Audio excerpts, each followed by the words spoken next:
سوال نمبر 1، قرآن پاک کا سرائکی زبان میں ترجمہ کس نے کیا؟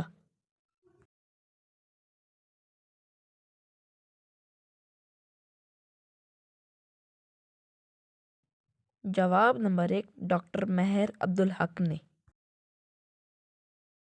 سوال نمبر 2، سب سے پہلے کس زبان میں قرآن پاک کا ترجمہ ہوا؟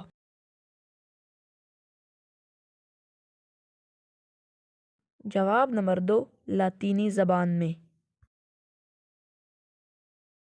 سوال نمبر 3، کون سے صحابی ایک رکعت میں پورا قرآن پڑھ لیتے تھے؟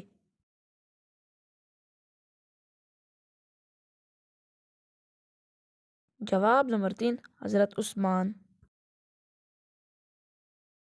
سوال نمبر 4، قرآن پاک کی کس سورت کو سورۃ توحید بھی کہتے ہیں؟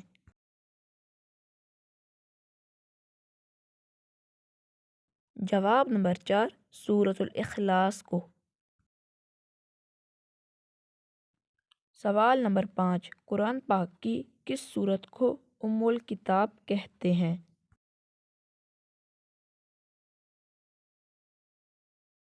جواب نمبر 5، سورۃ الفاتحہ کو۔